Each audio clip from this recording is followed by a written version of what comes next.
Olá pessoal, meu nome é Akiro Menezes de Cuxi.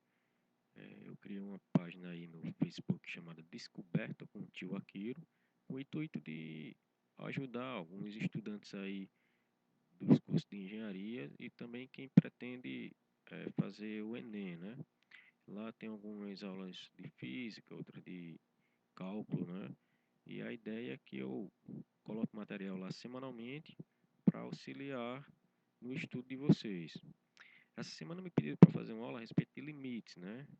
Limites é um assunto que é abordado na disciplina de cálculo 1 e também cálculo 2, mas eles são alunos de cálculo 1 e me pediram para criar essa videoaula para facilitar aí nos estudos deles. Bom, então para iniciar, eu vou fazer aqui uma introdução ao limite e depois a gente vai trabalhar de uma forma bem intuitiva, né? Só uma análise intuitiva através de gráfico e algumas funções simples. Primeiramente, o pessoal tem uma conceituação bem errônea do que é o limite, porque ele acha que o limite é o valor máximo que uma função consegue alcançar. Na verdade, não é isso.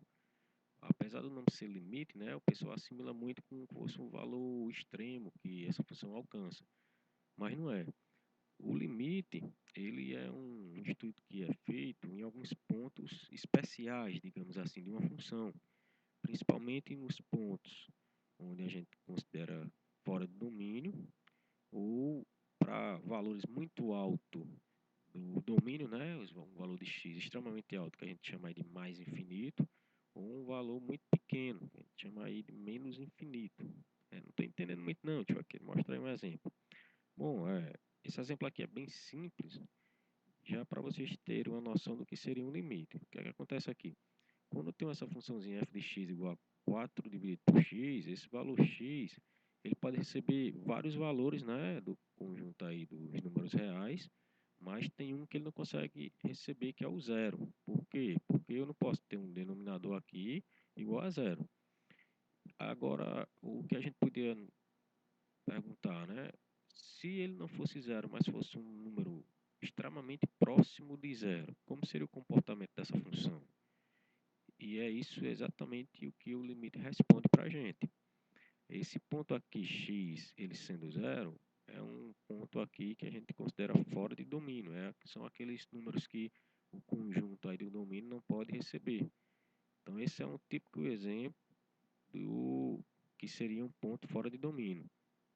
E se a gente parar para pensar aqui, né, pode ser que essa função ela tenha um valor quando se aproxima do zero. Ele pode assim ter uma indeterminação quando ela é igual a zero, mas para pontos extremamente próximos do zero, a gente pode ter uma resposta. E quem vai definir isso é o estudo dos limites. E para começar, né, para se entender a simbologia, ver como é que interpreta aqui o significado de cada termo, nós temos essa anotaçãozinha. O que seria isso?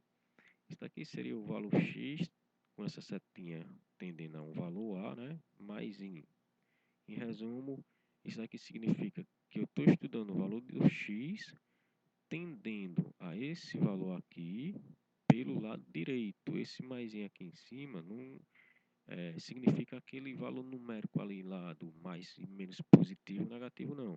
É o valor ao qual nós estamos estudando o limite. Por que ele é considerado assim limite pela direita? Porque se a gente pensar aqui num valor fora de domínio, vamos dar um exemplo aqui, um 2. Eu posso não poder utilizar esse 2 lá na minha função, mas se eu quiser analisar números próximos deles, eu tenho duas alternativas que eu posso fazer isso. Tanto eu pegar um número bem próximo dele pelo lado direito desse 2, um exemplo aí, 2,00001, ou eu posso ter a alternativa de utilizar um número bem próximo de 2, mas pelo lado esquerdo dele, um número menor do que ele, que seria 1,999999. Então, essa constituição que a gente utiliza aqui é porque aqui ele está avisando que você vai pegar o x tendendo esse 2, por exemplo, né, com mais in, então eu quero que seja estudado o lado direito desses valores. Então, seria o limite pelo lado direito. Eu quero me aproximar desse valor 2, mas através de valores vindo do lado direito desse valor 2. pela mesma forma que a gente pode analisar o lado direito, nós também temos o lado esquerdo, né? Que teria essa anotaçãozinha. Esse menos não tem nada a ver com o menos aqui do valor numérico, é para indicar que o estudo desse limite ele é feito pelo lado esquerdo. Então, não confundam esses dois sinais, né? Que seriam do lado direito aqui e do lado esquerdo. Quando eu tenho um sinal aqui do lado esquerdo, do valor numérico, né? Ele só simboliza qual é o eixo que aquele número se enquadra, né? Sendo um eixo positivo ou eixo negativo. Esse daqui, que seriam mais ou menos do lado direito do valor numérico, já representa qual estudo que vai ser feito. Se vai ser pelo limite lateral direito ou esquerdo. Apresentar um exemplo, tio Akira, que eu queria ver aí na prática como é que a gente resolve para ver se eu consigo entender melhor. Então, vamos lá. Então, essa funçãozinha aqui, ó. Essa funçãozinha aqui é definida como x ao quadrado menos x mais 2. E está pedindo aqui para calcular na letra A, x tendendo a 2 menos. Que é um menos aqui desse lado. Porque eu quero que a gente comece a estudar essa funçãozinha com x tendendo a esse 2, mas com valores pelo lado esquerdo dele. O que é que eu vou fazer aqui? Eu vou fazer vários valores se aproximar pela esquerda do 2 e começar a inserir esses valores aqui na função para ver como é que ela se comporta. Posteriormente, eu vou fazer esse mesmo estudo pelo lado direito. Então, vamos analisar aqui a resolução. Bom, aqui nós temos a resolução assim, pelo lado direito, né? E a ideia foi o quê? Eu comecei a trabalhar com valores aqui tendendo a 2 pelo lado direito e comecei no 3, um número bem distante aí, né, para vocês perceberem a progressão aqui da imagem. Eu peguei esse 3, joguei na funçãozinha, deu 8. Depois baixei para 2,5, joguei na funçãozinha, deu 5,75. E fui fazendo isso até um número bem próximo de 2 pelo lado direito dele, né, que seria o limite lateral pela direita, que seria um positivozinho. Percebam que à medida que eu vou fazendo isso, ele está modificando aqui o valor, né, da imagem, e a partir daqui já dá para perceber que ele está se aproximando de um 4, né? E aqui seria o valor do limite quando ele se aproxima pela direita. Pensando da mesma forma, se eu fizer esse mesmo cálculo, mas pelo lado esquerdo, atribuindo os valores de x se aproximando até 2 e jogando aqui na funçãozinha, a gente vai ter também várias imagens, mas aqui no final, quando chegar bem próximo aqui do 2 mesmo, vocês percebem que também está tendendo a um 4 aqui, né? Está se aproximando de um 4. Eu precisava começar aqui com um tio aqui? Não precisava não. Eu fiz assim, realmente para vocês verem a progressão numérica aqui, mas como eu saberia que isso daqui era tendendo a 2, eu podia muito bem já começar com 9,9, aí depois um 9,999, só aumentando a quantidade de 9 aqui na casa decimais, né? Mas para que eu fiz essa análise? Porque o limite, ele existe quando esses dois valores laterais tendem ao mesmo valor final. Como foi perceptível lá nos cálculos, né? Quando eu me aproximei tanto pela esquerda quanto pela direita, eles se aproximaram de um 4. Então, significa o quê?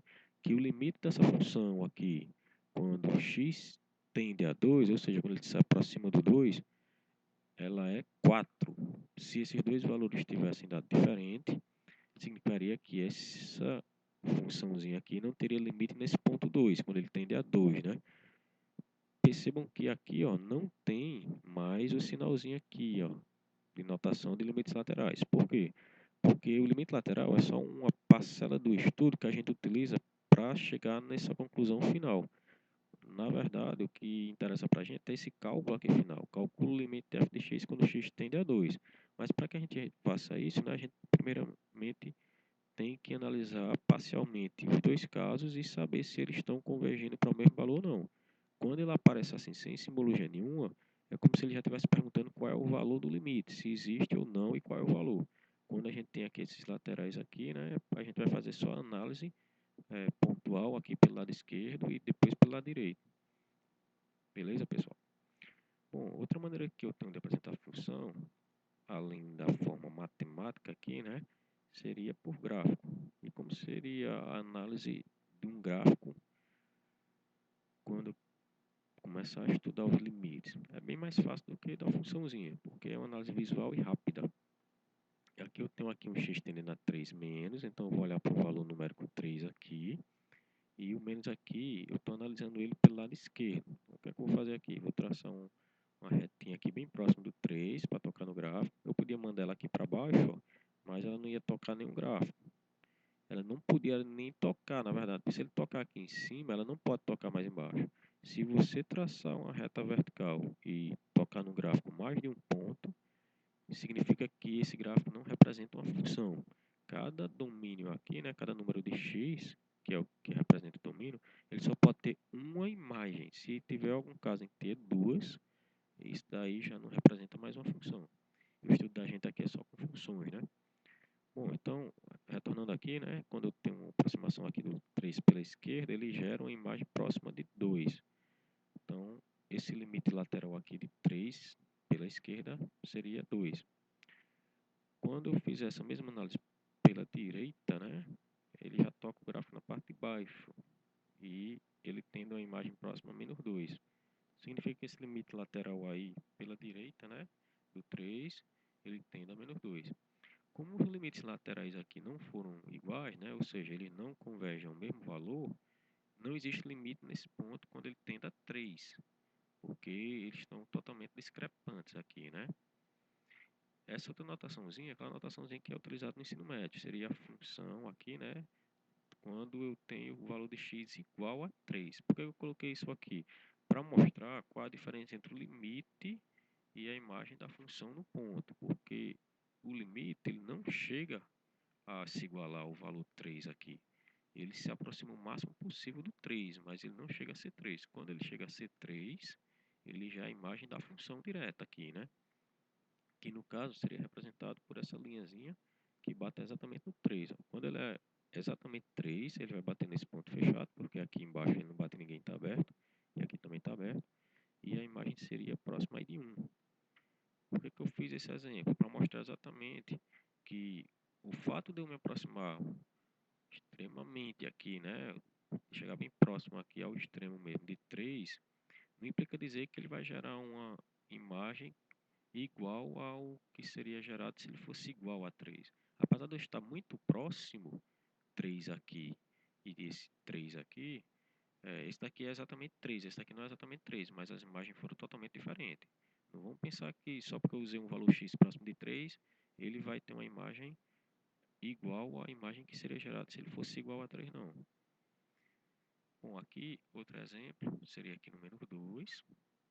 Eu coloquei aqui também de propósito para vocês perceberem que no estudo do limite ele pode aparecer dois sinais no mesmo número, né? Aí lembrando que o sinal do lado esquerdo representa o valor numérico e do lado direito o estudo do limite. Esse valor aqui do lado esquerdo é simplesmente o valor numérico aqui, seria menos 2 e não 2. E esse menos aqui seria análise pela esquerda, que a gente fez aqui já, né? Quando eu vier aqui um cliquezinho pela esquerda do menos 2, ele vai tender aqui a um valor próximo desse trecho aqui, que seria aqui mais ou menos menos 1, pela proporção aqui, né? Tá aqui proporção igual aqui, 2 quadradinhos, seria como se cada um fosse meio, né?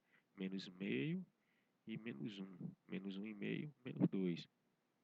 Então, esse limite aqui lateral, quando eu tenho o estudo pela esquerda do menos 2, vai tender aqui a menos 1. Quando eu faço esse estudo agora pelo lado direito, vocês percebem aqui que ele também converge a menos 1. Ó. Então, pela definição aqui, né, do limite, se os limites laterais convergem para o mesmo valor, como eu mostrei lá matematicamente, jogando aqui naquela forma lá no início da aula, eu posso dizer que existe limite nesse ponto e ele é exatamente o menos 1 aqui. Então, quando eu tenho x tendendo a menos 2, essa função aqui, ele passa um limite que seria menos 1. E quando eu estiver no ponto exatamente igual a 2, tipo aqui, o que é que vai acontecer? Então, quando eu estiver exatamente no 2, ele não passa para cá, né? Ele atravessa essa aberturazinha, vai bater aqui embaixo e a imagem vai ser menos 3. Para comprovar e mostrar mais uma vez que o fato de eu me aproximar bem muito desse valor menos 2 não implica dizer que ele vai ter um limite igual à imagem quando ele é exatamente igual a 2, não. Porque isso daqui já mostra o contrário, né? Bom, então para finalizar, eu vou apresentar aqui o conceito de continuidade através de limites, né? E a ideia é estudar esses casos aqui, onde a função é contínua, porque ele vai ser muito importante para a gente. No slide passado, eu estudei exatamente esses pontos aqui abertos e esse ponto aqui que deu uma puladazinha, deu uma quebra aqui no gráfico. Esses quebrazinhos aqui são chamados de ponto de descontinuidade. esse ponto 1 aqui, quando a gente começar a estudar, né, um menos, que seria pela esquerda, a gente vai perceber o quê? Esse limite pela esquerda, ele tende aqui a um 3. O limite pela direita dele, aqui, quando bater no gráfico, também tende a 3. Esses dois casos já implicam dizer que o limite de x tendendo a 1 é 3, porque eles convergiram para o mesmo valor, né? E quando eu calculo agora a imagem da função quando ela é exatamente 1, ó, ela também vai convergir aqui para um 3. O que significa isso, tio Aqueiro? Significa que se o limite quando um ponto x tende àquele ponto é igual à imagem quando x é exatamente aquele ponto, que a função é contínua. Então, a função é contínua, como dá para perceber aqui, né? Ela não tem nenhuma bolinha aberta, nem tem uma quebra. Isso ocorre quando eu tenho esse caso aqui. Toda vez que o limite, quando tem um ponto, ele é igual à função naquele ponto, né? A imagem naquele ponto, significa que a função é contínua. E qual a importância disso para a gente? Porque se eu utilizo esse raciocínio aqui, eu não preciso mais fazer aquelas análises laterais que a gente tinha feito no início da aula. Por quê? Porque se a função é contínua, eu simplesmente pego o valor do x e atribuo diretamente na função, em vez de ficar se aproximando pela esquerda e pela direita, e esse valor, quando eu pegar ele inteiro aqui, né, digamos assim, ele exato, jogar aqui na função, ele vai dar exatamente o limite, ó, porque eles são iguais. Mas isso só ocorre nos pontos de continuidade. Isso vai facilitar bastante, porque a gente não vai mais ficar perdendo tempo chutando vários valores. Ah, aqui é 1, então vou jogar 0,9999, e aqui vou usar 1,00001. A gente simplesmente vai pegar o 1 e jogar na função, que ele vai bater no ponto, né, de limite, se for contínuo, nesse ponto 1, né? E esse mesmo raciocínio vai servir quando a gente for resolver questões de equações indeterminadas, porque algumas funções, quando a gente vai estudar o limite, ele cai no caso de indeterminação. Se a gente conseguir manipular ela matematicamente, usando algum método aí, algum artifício matemático, que transforme uma função que inicialmente é indeterminada para uma contínua, a gente simplesmente depois vai pegar o valor do x e atribuir diretamente nessa função contínua, que já vai calcular o limite, sem necessidade de estar fazendo essas substituições laterais. Entenderam aí, pessoal? Então, essa foi a aula aí de limites. Espero que tenha ajudado, né? Até a próxima, pessoal.